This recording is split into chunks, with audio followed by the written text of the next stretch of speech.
Part 1: The New Student. They introduced a killer in class, but the human Deathworlder shocked everyone instead. The Concordia Learning Hub was not the kind of place that got surprised easily. It had been floating in orbit above neutral space for over 200 years, and in that time it had welcomed students from more than 40 different species. It had seen tall students, tiny students, students who breathed methane, students who communicated only through color shifts in their skin. It had seen a lot. Its staff liked to say that nothing on the station was unusual anymore. They were wrong about that, as it turned out, but they did not know it yet. The day Ethan Cole arrived, the Advanced Xenobiology Wing was in the middle of a standard morning lecture. Professor Vale Crick stood at the front of the room, her silver scales catching the light as she moved through a presentation on atmospheric adaptation in deep ocean species. Her students were a mixed group, 4 Chalori with their shining beetle shells and 4 sets of arms each, 2 long-limbed Mirev with their wide eyes and careful movements, a pair of Thorinid students who smelled faintly of copper, and several others from species whose names took time to learn. It was a calm room. It was a focused room. Then the door opened. Professor Vale Crick paused her presentation. She had been told to expect the new student today, and she had read his file, so she was prepared. Or she believed she was prepared. She gestured toward the front of the room and said, simply, that she would like the class to welcome their newest classmate, Ethan Cole, a human, from the planet Earth. She said it the way she might announce any new student. What happened next was not what she expected from a calm, focused room. Ethan walked in. He was not tall, not particularly broad, and not visually remarkable in any way that the class could identify. He had dark hair, brown eyes, and an easy, relaxed way of moving, as if the room did not concern him at all. He was carrying a bag over one shoulder and a small, worn paper notebook under his arm. He looked at the class, gave a short nod, a human greeting gesture that none of them fully understood, and then he looked around for somewhere to sit. There was one empty chair. It was positioned nearest to the far observation window, which looked out over a straight 600-meter drop to the lower decks of the station. Every other student in the room had left that chair open, instinctively, because sitting that close to a sheer vertical drop with only a pane of reinforced glass between oneself and empty space was not something any of them wanted to do. Ethan walked to it without pausing, set his bag down, pulled out his notebook, and Saturday he looked at Professor Vale Crick and asked, in a voice that was calm and a little quiet, whether he had missed much. Sci-fi Vel, a Chalori student in the second row, did not look at the window. Sci-fi Vel looked at Ethan.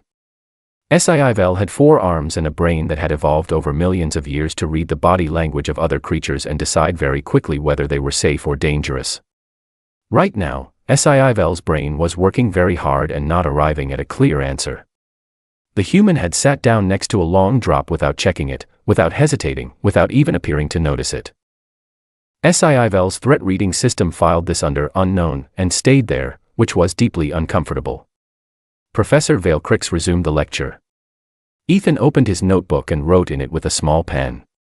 This was also unusual. Most students used digital pads, but it was a minor thing. The class slowly returned its attention to the front of the room.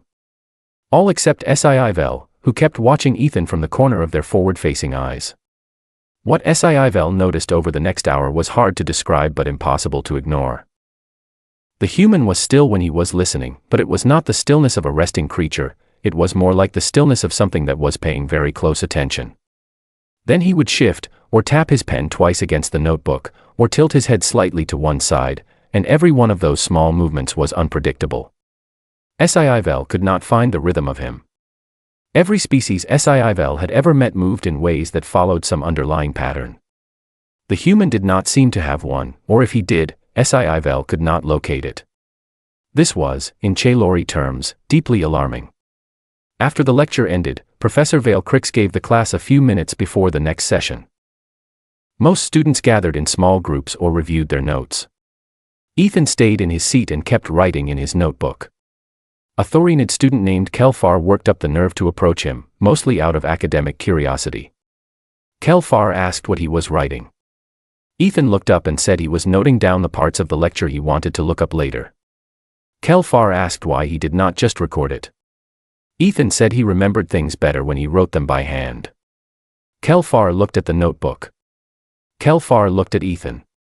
Kelfar said that was very interesting and went back to the Thorinid side of the room. Solion arrived at the classroom door just as the break period was ending. Solion was Every, a species known across the station for being calm, even-tempered, and very good at handling unusual social situations. He had been assigned as Ethan's cultural liaison 3 days earlier, given a thin briefing document on human behavior, and told he would be fine. Solion had believed this.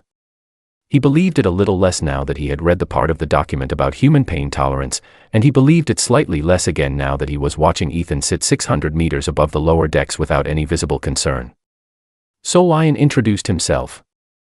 Ethan smiled, that wide, tooth-showing expression that the document had mentioned and that still looked threatening regardless of the written explanation, and said it was good to meet him. Solion said likewise. Solion then asked, carefully, if Ethan was comfortable sitting so close to the window. Ethan looked at the window. He looked back at Solion. He said it was a good view. Solion wrote the first entry in what would become a very long set of personal notes. By the end of the first day, the story of the new human student had already spread to 3 other academic wings. The details were slightly different in each retelling. In one version, Ethan had looked directly at a Chalori student in a way that triggered every threat response they had, and in another version he had arrived carrying something that no one could identify, but the core of it was the same. A human was here. A Deathworlder. One of the species from a planet where the ground shook without warning and large animals hunted at night and the air was thick and heavy with a gravity that would leave most species struggling to stand. And he had sat next to the window with the 600-meter drop and asked if he had missed much. In the hallway outside the Xenobiology wing, Nora Lynch, Ethan's only other human contact on the station, currently enrolled in the diplomacy program, leaned against the wall and waited for him to come out. When he did, she fell into step beside him and asked how the first day went. Ethan said it went fine, the lecture was interesting, and the Chalori student in the second row had been staring at him for most of the hour. Nora said that was probably going to keep happening for a while. Ethan said probably. They walked down the corridor toward the dining section, 2 humans among 40 species, completely ordinary to each other and entirely strange to everyone else they passed. Behind them, back in the empty classroom, SI-Vel stood at the window Ethan had sat next to and looked down at the 600-meter drop. SI-Vel stood there for a long time. Then SI-Vel walked away and decided to read the Galactic Union's official file on humans again. There had to be something in it that explained the human. SI-Vel was going to find it. Part 2, what the records say. They introduced a killer in class, but the human Deathworlder shocked everyone instead. The Galactic Union's official file on humans was 38 pages long. Professor Vale Crix had read it twice before Ethan arrived. She read it a third time the night after his first day, sitting in her office with a cup of warm Valari tea, and she found that it read differently the second time she had an actual human face to attach to the words. The file was written in clinical, careful language, the kind used for species assessments and biological threat classifications. It stated, without drama, that humans had evolved on a planet classified as Death World Tier 4, meaning that the combination of atmospheric pressure, gravitational pull, temperature range, and active predator density placed it in the upper category of hostile-to-life planets where complex civilization had nonetheless emerged. It noted that this was unusual. It noted it with the same tone one might use to say that the weather had been somewhat unexpected. The file described human biology in sections. The cardiovascular section noted that humans could sustain high-intensity physical exertion for durations that most species could not match, not because they were the fastest or the strongest, but because their cooling system, a whole-body sweating mechanism, allowed them to operate continuously in heat conditions that would shut down the muscle systems of most comparable species.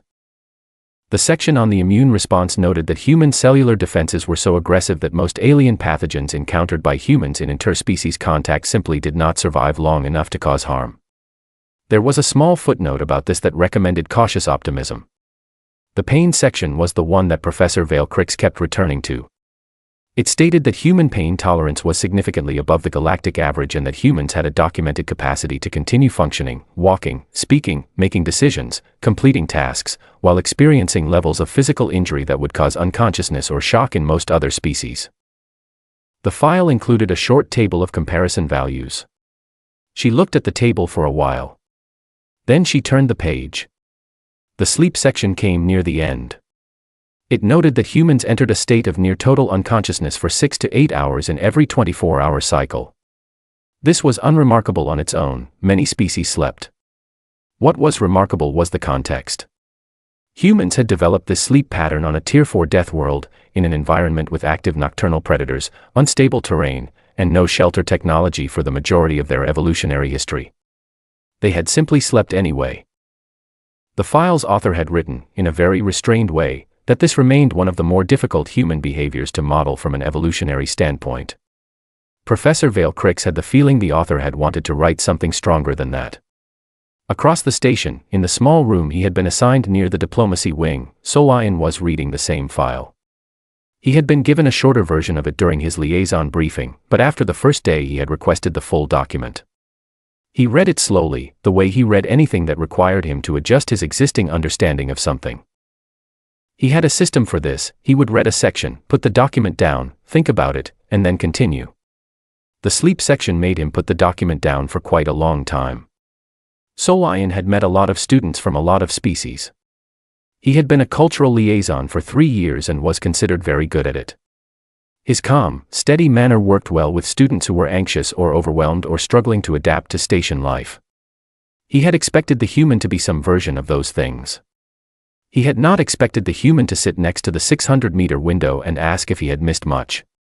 Solian wrote in his notes that he was going to need to revise his approach. In the xenobiology classroom the next morning, Professor Vale Crix decided to do something she did not often do with new students. She called on Ethan directly, in the middle of a lecture on biological threat response systems, and asked him to describe how humans typically reacted to environmental danger. It was a test, of a kind. She wanted to see how he thought. Ethan looked up from his notebook. He thought for a moment, a short pause, maybe 2 seconds, the kind that meant he was actually considering the question rather than reaching for the nearest acceptable answer. Then he said it depended on the type of danger and the individual. He said humans had a wide range of responses that went from full physical action on one end to complete stillness on the other, and that the response was shaped by training, experience, and the specific situation. He said humans were one of the few species that could consciously override their instinct response under acute stress, that a human who was very frightened could choose to stay still even when every part of their body was telling them to run, or choose to move toward a threat when everything in them wanted to go the other direction. The room was paying attention now. Professor Vale Crix asked him to continue. Ethan said there was one more thing that was a little harder to explain. He said that humans sometimes laughed when they were afraid. The room got quiet in a specific way. A Mirev student near the back asked him to repeat that. Ethan said it again, the same way, without changing the phrasing.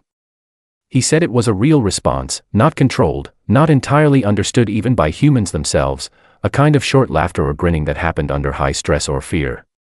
He said it confused other people sometimes. He said it confused humans sometimes too. Sci-Vel, in the second row, had all 4 arms very still. Sci-Vel had spent the previous evening rereading the species file and had arrived at the conclusion that the most unsettling thing about humans was not any single biological fact but the combination of all of them together, the endurance, the pain tolerance, the sleeping on a dangerous planet, and now this. Laughter under fear. Sci-Vel could not find a framework in which that made sense, and things that did not fit into a framework were the things that troubled Sci-Vel the most. Nora, in her diplomacy seminar across the station, was having her own version of this kind of morning. Her professor, a quiet, careful methane breather from the Gel-Lin cluster, was explaining to the class that human negotiation styles were considered by most galactic standards to be unusually direct, and that this directness was sometimes read as aggression by other species. Nora raised her hand. She said, politely, that she thought there might be a difference between being direct and being aggressive, and that she was not sure the file the professor was using had fully accounted for that difference. She said it with a calm expression and a reasonable tone. The professor looked at her. Every other student in the room looked at her. Nora became aware, slowly, that the expression she was using, a steady, open-eyed look that she intended as attentive, was probably reading as something else to a room full of non-human students who had not yet calibrated to human faces. The professor noted in their file, later, that the human diplomacy student had made a counterpoint with a wide, teeth-showing facial display that lasted for several seconds and that had caused at least 2 students to shift away from her. The professor added a personal note that this was almost certainly not intentional. The professor was right about that. Nora had simply been paying attention. Solion met Ethan outside the xenobiology wing at the end of the day and walked with him to the dining section. He asked how the morning session had gone. Ethan said fine, good actually. The class was starting to ask real questions.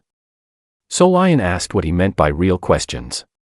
Ethan said questions that were not just from the file, questions where people were actually curious, not just checking whether the information they already had was correct. Solion looked at him. Solion asked if he found it strange, being studied like this.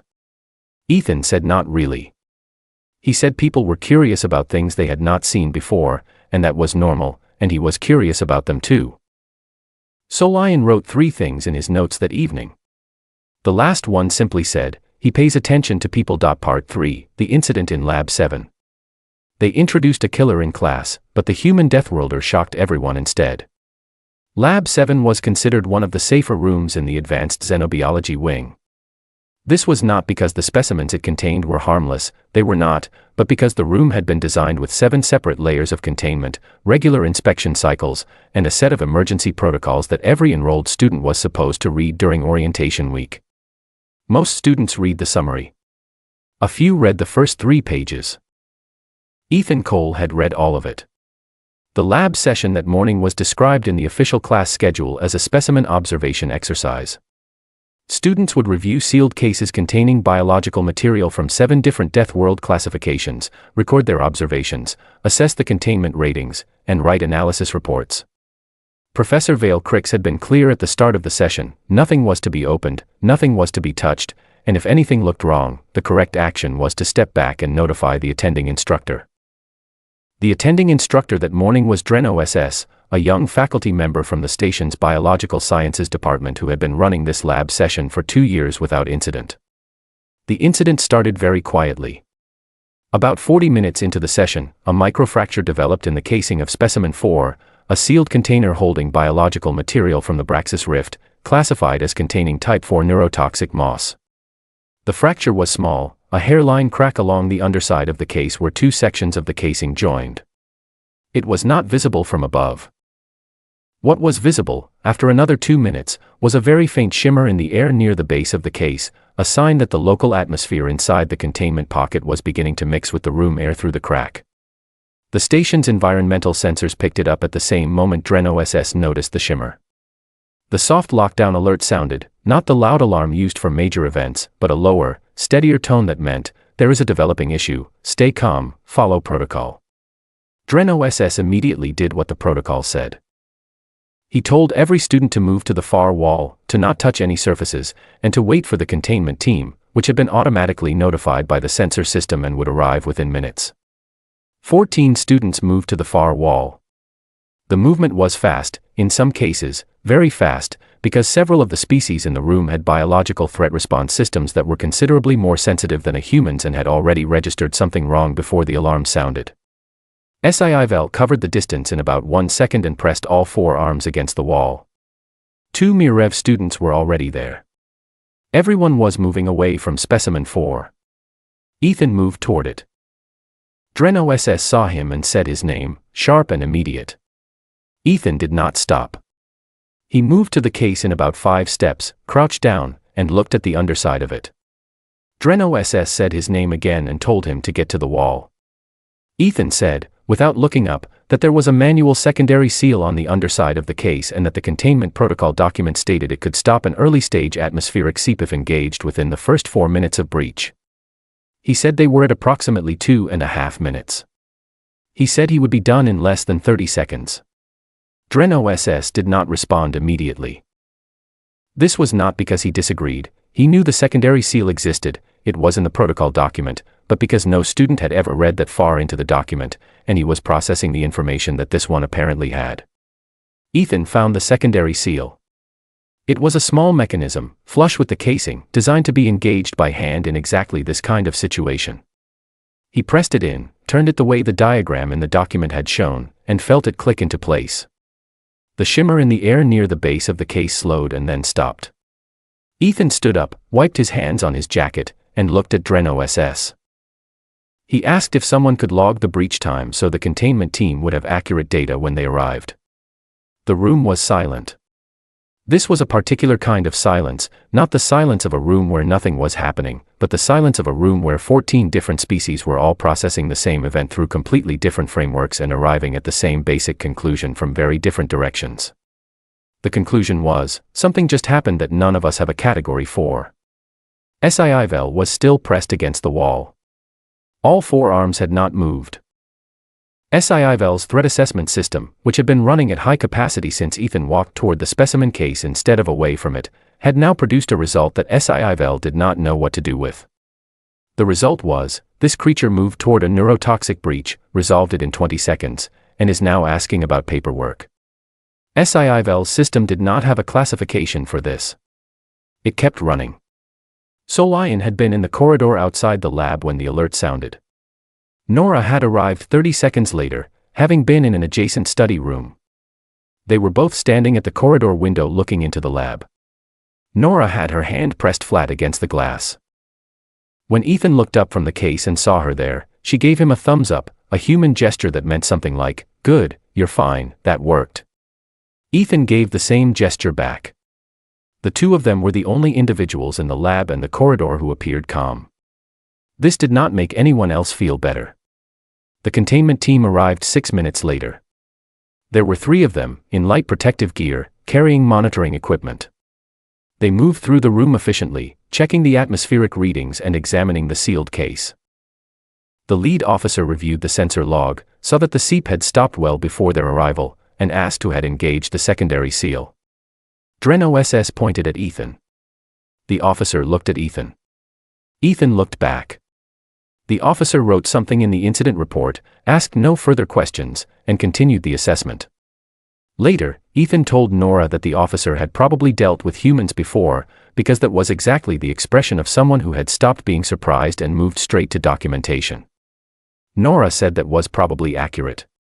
Professor Vale Crix called Ethan into her office an hour after the lab session ended. The containment report was open on her desk.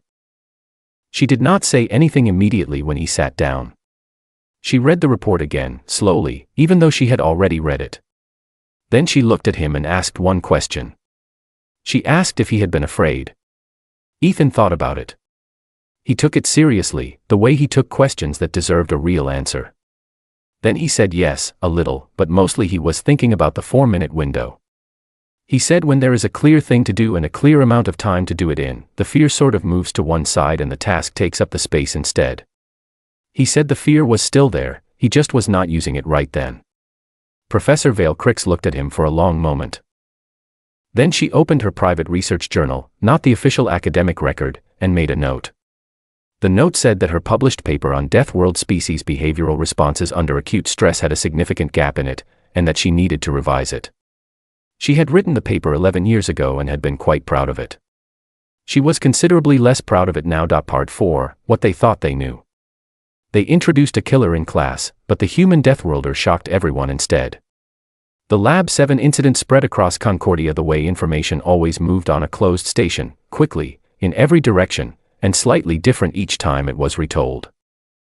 By the following morning, Ethan Cole had a version of himself circulating through the station that was slightly larger than the actual person. In one account, he had reached into the containment breach with his bare hands. In another, he had sealed it in 10 seconds flat and then sat back down and continued taking notes. Neither of these was accurate, but both of them had the same feeling underneath them, the feeling of something that did not fit the expected shape of things.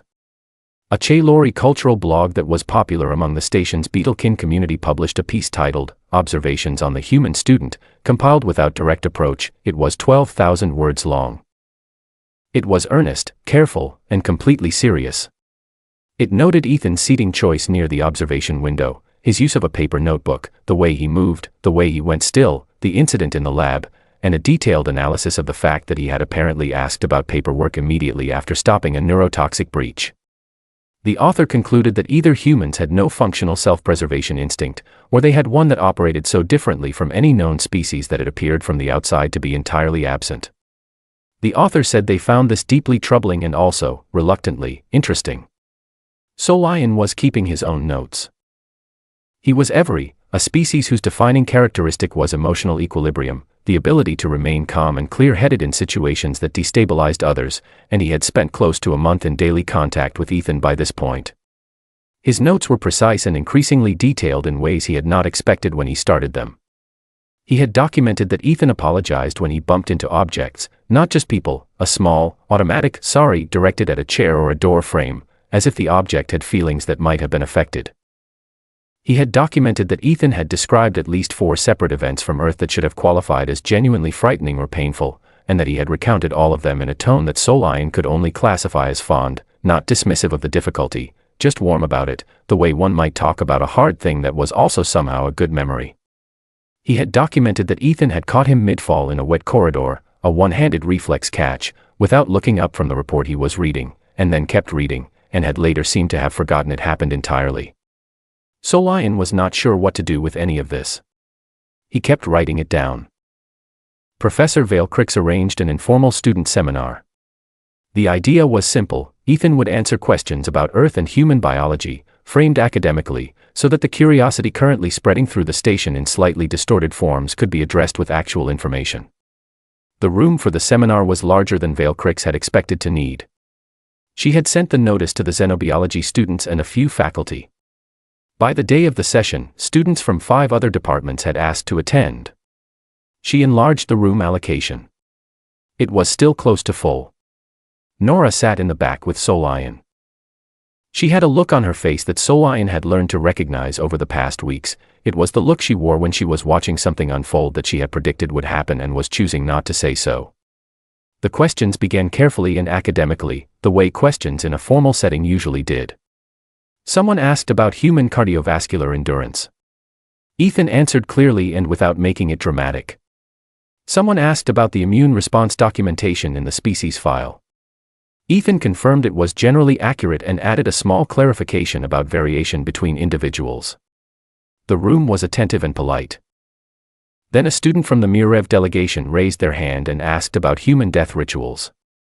The room shifted slightly. This was a different kind of question. The Mirev student said they had read that humans held elaborate ceremonies for their dead, and they wanted to understand why, what purpose it served, what it looked like.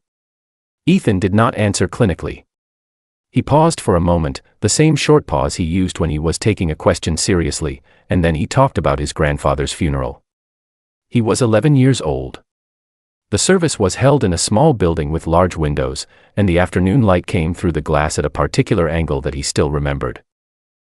There were flowers that his grandmother had chosen, a specific kind, yellow, that his grandfather had always said he disliked but that his grandmother knew he actually loved. People kept saying he would have hated all the fuss. Everyone there knew he would have secretly found it very moving. Ethan said it was a way of saying, this person mattered. This person was here, and now they are not, and that is real, and we are going to stand in a room together and say so out loud.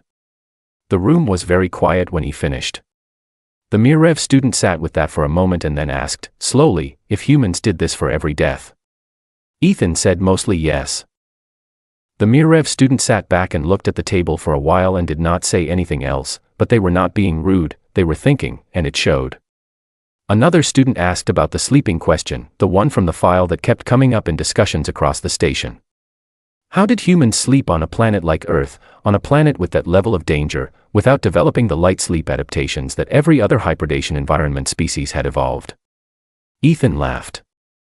It was short and warm and slightly baffled, and several students who had been tense about the question relaxed a little without knowing why. Ethan said he had honestly never thought about it that way before. He said when you grow up somewhere, it is just home. You sleep because you are tired. The planet being dangerous is just the planet being the planet. After the seminar, Nora was approached in the corridor by 3 students from the Gel-Lin cluster who wanted to understand human facial expressions better. They had been watching her during the session and found her face difficult to read because it moved in ways that did not match any system they had for processing expression. Nora said she was happy to help. She spent the next hour with them going through the differences between a polite smile, a real one, a nervous one, and the very specific expression humans made when something was funny but probably should not be. By the end of it, at least one Gel-Lin student was carefully attempting to mirror the expressions back. Nora told them they were doing well. She meant it. Solion finished his notes for that evening and added one final entry. He had spent a month now watching Ethan, talking with him, walking with him through the corridors, eating meals near him, and reading the file on humans 3 more times. And he had finally found the thing, the actual thing, that made humans produce the particular kind of unease that Solion had been trying to name since the first day. It was not the strength. It was not the pain tolerance. It was not the death world biology or the immune system or the sleep pattern or any of the individual facts in the file. It was this: humans were simultaneously the most openly vulnerable species Solion had ever observed and the most unbothered by their own vulnerability. They named their fear. They named their grief. They talked about hard things in warm voices. And then they kept going, not because they had resolved the hard thing, but because moving forward and feeling the hard thing were, for humans, not opposites. They did both at once. Every other species Solion had known either masked distress or was stopped by it. Humans walked through it while describing it aloud to anyone who would listen. Solion wrote, "I think I am beginning to understand them. I think I am also, very cautiously, glad he is here." He closed the notes. Down the corridor, Ethan was explaining to a Thorinid student that yes, humans ate things that caused them pain, and yes, they enjoyed it, and yes, he had some with him if the student wanted to try one. The Thorinid student said absolutely not. Ethan shrugged and ate it himself. Solion heard the Thorinid student's alarm chirping through 2 closed doors and decided that some things in his notes could simply remain as observations without requiring a conclusion. Part 5, the thing they did not expect. They introduced a killer in class, but the human Deathworlder shocked everyone instead. The distress signal from Relay Post Kale 7 came in on a Tuesday morning, during a quiet stretch of the station's cycle when most students were in classes and most of the corridors were empty. The signal was intermittent, cutting in and out as the vessel's damaged communication array struggled to hold a clear channel, but the core information came through. A research crew of 4 had been inside a shifting debris field for 19 hours, their hull was compromised in 2 sections, and they did not have enough power left to push clear of the field on their own. The debris field was a natural formation near the station's outer perimeter, a cloud of rock and metal fragments left over from an old collision event. Normally it was stable enough that small vessels could navigate around it without much trouble. But a gravitational shift in the area had set parts of the field moving in new patterns over the past week, and Kale 7 had been caught inside before anyone had updated the navigation warnings. The station's emergency coordinator, a Quillari named Daxon, had been in the control hub when the signal came in. He had pulled up the field data immediately and started working the problem. Ethan and Nora had been in the adjacent research wing when the emergency tone sounded through the corridor. They were not supposed to be in the control hub. There was no reason for them to go there. They went anyway, the way people do when something serious is happening nearby and the pull of it is stronger than the instruction to stay back. They stood at the edge of the room, out of the way, and watched. The control hub was organized and efficient in the way that emergency operations tended to be when run by someone who had been doing it for a long time. Daxon had 8 limbs and used several of them simultaneously, directing staff, reviewing the field data, communicating with the recovery team that was already being deployed. The recovery vessel was prepped and ready. The problem was the navigation. The debris field was moving in patterns that the automated NAV system was having difficulty modeling in real time. The system kept flagging the same approach corridors as too variable, which left the recovery team with routes that were longer and slower than the window allowed. Ethan stood at the edge of the room and watched the main display. The display showed the debris field as a 3-dimensional model, updated every 30 seconds from the station's external sensors. The fragments were mapped as points of light, moving in clusters, the larger ones slow and the smaller ones faster. Ethan watched the update cycle. He watched the pattern in the smaller fragments, the way they moved relative to the larger ones, the way the movement repeated with slight variations, the way the eastern edge of the field showed a consistent rotational pull that the larger western fragments did not show. After 4 minutes, he said, quietly, that the NAV system was overcorrecting on the eastern debris vector. He said it was weighting the larger fragments and the smaller ones equally, and the smaller ones were moving faster because of a rotational drift that had started roughly 6 hours ago based on the trajectory data shown on the display.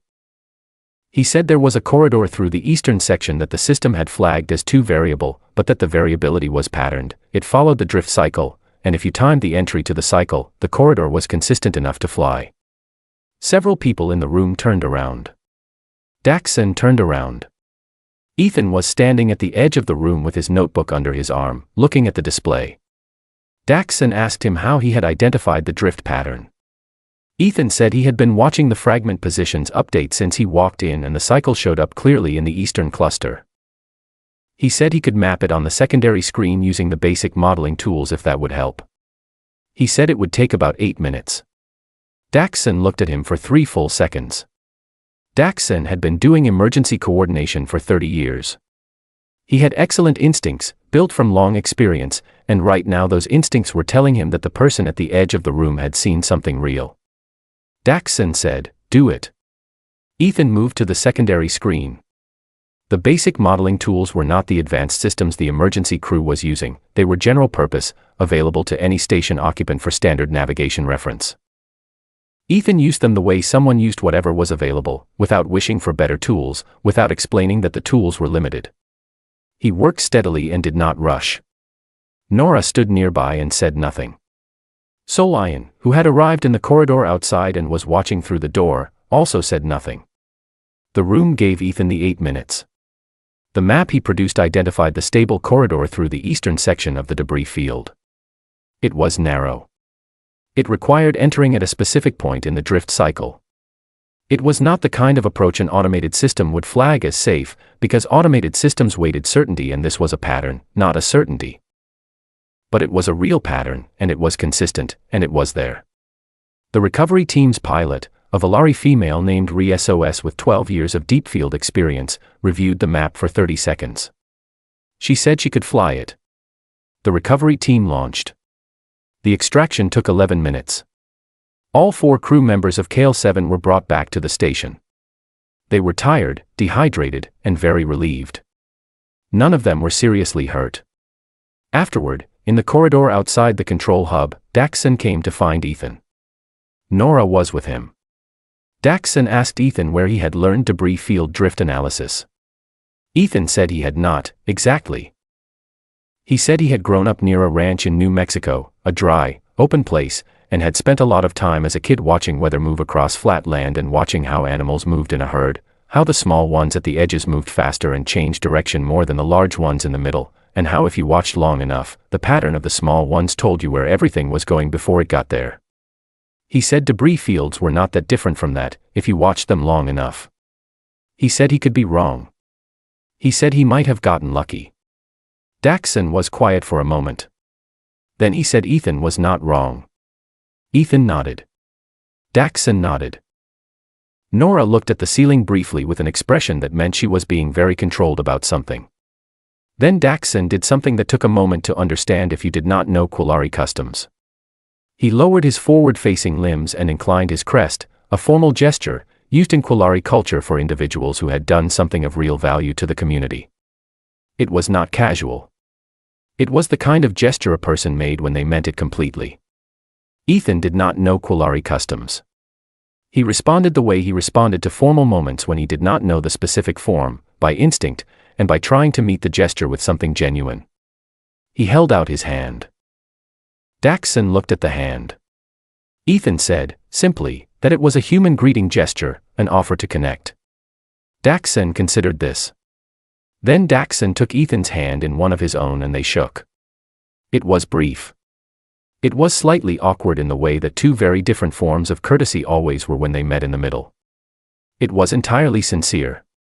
Nora decided this was the best thing she had seen since arriving on the station. The last scene was a regular morning, weeks later. No incidents, no crises, no alarms. Professor Vale Crick's xenobiology class was in session, and the room looked almost the same as it had on the first day Ethan arrived, almost, but not quite. Ethan sat in the same seat by the observation window, the one with the long drop below it. Solion sat in the back row now, not because he was enrolled in the class but because no one had told him to stop coming and he had decided not to raise the question. Nora was auditing it. She called it professional development. Val sat closer to Ethan than on the first day, not right beside him, but closer, in a way that had shifted gradually and without announcement over the weeks. Professor Vale Cricks asked a question about adaptive behavior under environmental pressure. Ethan gave a careful, detailed answer, The kind the class had learned to listen for because the small things he noticed were always worth hearing. When he finished, HFY, without prompting, without being called on, added a follow-up observation that built directly on what Ethan had said. It was the first time HFY had done this. Ethan looked over at them. HFY did not look back, but all four of their arms were in the position that meant, in Chalori body language, something close to, "I see you, and I am not afraid." Professor Vale Crick saw it. She made a note in her private journal. She did not write about threat ratings or biological classifications. She wrote that she had begun this term believing she understood Deathworld species reasonably well, and that she now believed she had been measuring the wrong thing entirely. She had been measuring what made them hard to kill. She had missed what made them worth knowing. Ethan Cole had been on the station for 1 semester. He had sealed a neurotoxic breach, mapped a debris corridor that saved 4 lives, eaten something that made a Thorinid student scream, and somewhere along the way had become a person that HFY built on in academic conversation. None of this had been planned. All of it had been, in its way, entirely natural. Outside the classroom window, the stars moved slowly past as the station turned in its orbit. The debris field near the outer perimeter was calm again. In Lab 7, repaired and quiet, the specimen cases sat in their rows under steady lights. The secondary seal on Case 4 had been polished at some point after the incident. No one had noted it in any official record.